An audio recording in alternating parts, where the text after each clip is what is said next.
Lecture de la lettre aux Hébreux. Frères, le Christ est le médiateur d'une alliance nouvelle, d'un testament nouveau.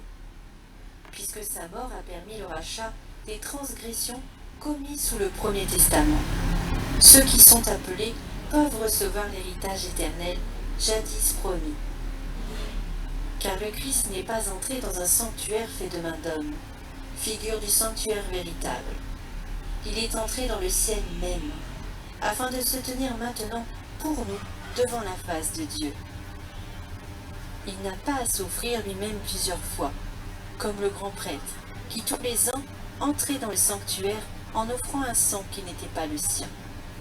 Car alors, le Christ aurait dû plusieurs fois s'offrir la passion depuis la fondation du monde.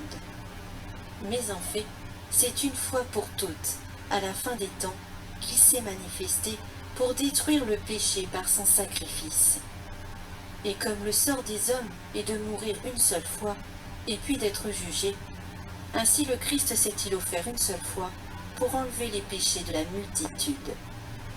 Il apparaîtra une seconde fois, non plus à cause du péché, mais pour le salut de ceux qui l'attendent.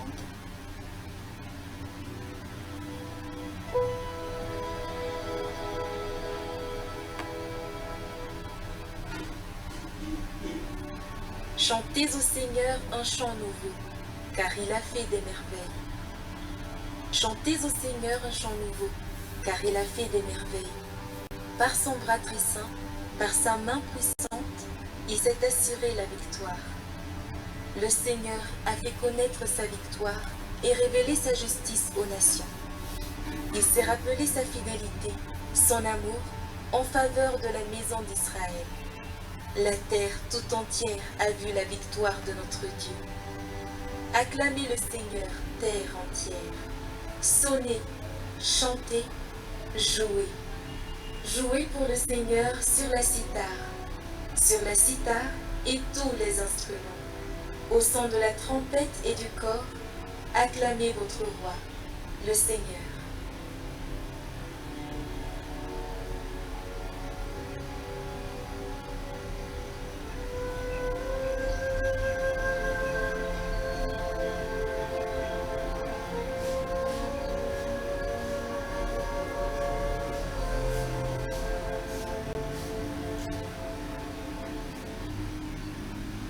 Évangile de Jésus-Christ selon saint Marc. En ce temps-là, les scribes qui étaient descendus de Jérusalem disaient: Ce Jésus est possédé par Béelzéboul. C'est par le chef des démons qu'il expulse les démons. Les appelant près de lui, Jésus leur dit en parabole: Comment Satan peut-il expulser Satan? Si un royaume est divisé contre lui-même, ce royaume ne peut pas tenir. Si les gens d'une même maison se divisent entre eux, ces gens ne pourront pas tenir.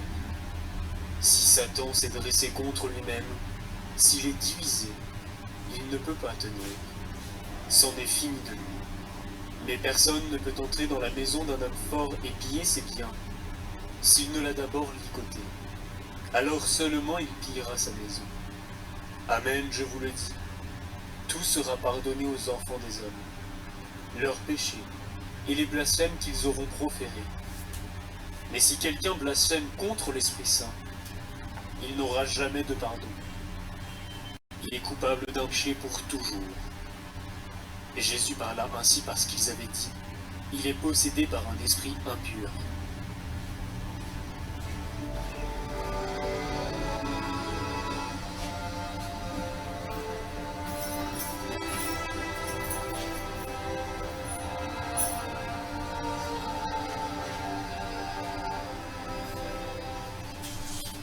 Le monde invisible nous dépasse souvent. L'Église enseigne qu'il est peuplé d'esprits bienveillants comme les anges et les saints qui intercèdent pour nous, mais aussi d'esprits mauvais qui cherchent à détourner l'homme de Dieu. Ces forces bien réelles influencent nos vies. Aujourd'hui, la parole de Dieu nous rappelle que Jésus-Christ, par sa croix, a vaincu ses puissances et nous avons en lui les moyens de résister.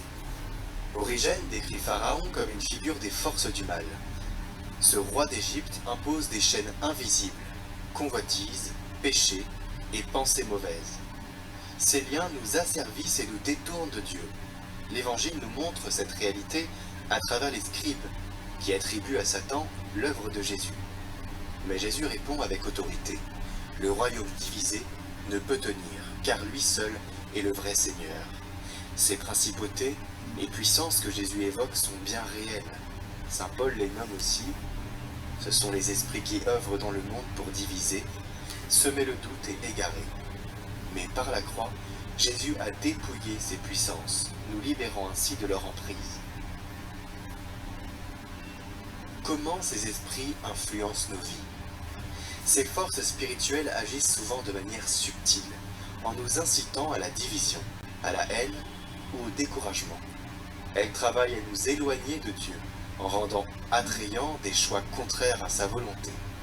Parfois, elles nous enferment dans des pensées répétitives, comme le décrit Origène, des convoitises qui nous poussent à chercher satisfaction dans ce monde au lieu de tourner notre regard vers le Christ. Voici quelques armes pour s'en protéger. Premièrement, la foi et la prière. Jésus lui-même répond à Satan par la parole de Dieu. Arrière Satan. Nous devons garder en nous cette parole et prier régulièrement pour rester dans la lumière. La foi est une protection. Croire que Jésus va nous sauver, avoir confiance en lui, nous permet de tenir de manière enracinée. La prière nous aide à maintenir cela en répétant des paroles pieuses qui forgent notre âme et nous protègent ainsi des déviations que Satan met sur notre route. Deuxième point, les sacrements. Le baptême nous a libérés du pouvoir du mal et l'Eucharistie nous unit à Jésus, source de toute victoire. La confession est une arme puissante contre les chaînes invisibles du péché. Quand on dit que le baptême nous a libérés du pouvoir du mal, cela veut dire que nous sommes sauvés par le baptême. Cela ne veut pas dire que nous sommes protégés. Mais si nous ne sommes pas baptisés, alors le baptême est une nécessité pour être sauvés. Et l'Eucharistie que nous recevons grâce au sacrement du baptême nous permet de nous enraciner, d'avoir Jésus en communion avec nous. Et la confession est une arme, appelons-la l'arme de la fidélité.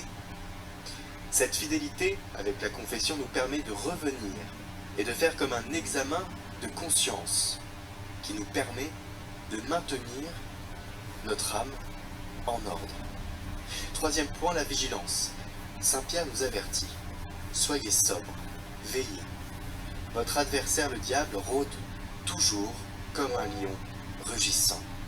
Nous devons être attentifs à nos pensées, à rejeter les tentations desquelles surgissent, afin de ne pas creuser ces dernières. Car plus nous creusons, plus il est difficile de revenir. Pour rester vigilant, il y a une astuce imparable, c'est le jeûne.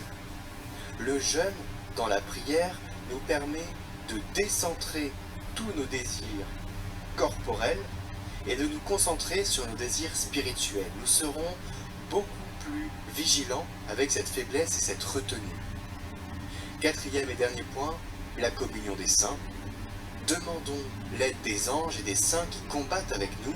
L'archange Michel, par exemple, est un puissant intercesseur dans ce combat spirituel. Ensuite, il faut parler d'une victoire qui est déjà acquise. La bonne nouvelle, c'est que la victoire est déjà en Jésus-Christ. La lettre aux Hébreux nous le rappelle, son sacrifice unique a détruit le péché et brisé les liens du mal. À nous maintenant de vivre dans cette liberté, en nous appuyant sur sa grâce. Alors, avec foi et confiance, tenons ferme dans le combat spirituel. Sachons le reconnaître quand il est là, sachons ne pas tomber dans les pièges qui nous sont tendus, et comprenons et prenons conscience que Jésus marche devant nous, et que par sa croix, nous avons déjà la victoire.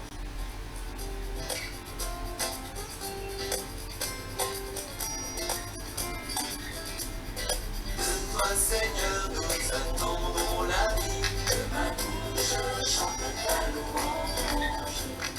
Tu es pour nous un rempart, un appui, que ma bouche chante ta louange. La joie du cœur vient de toi, ô Seigneur, que ma bouche chante ta louange.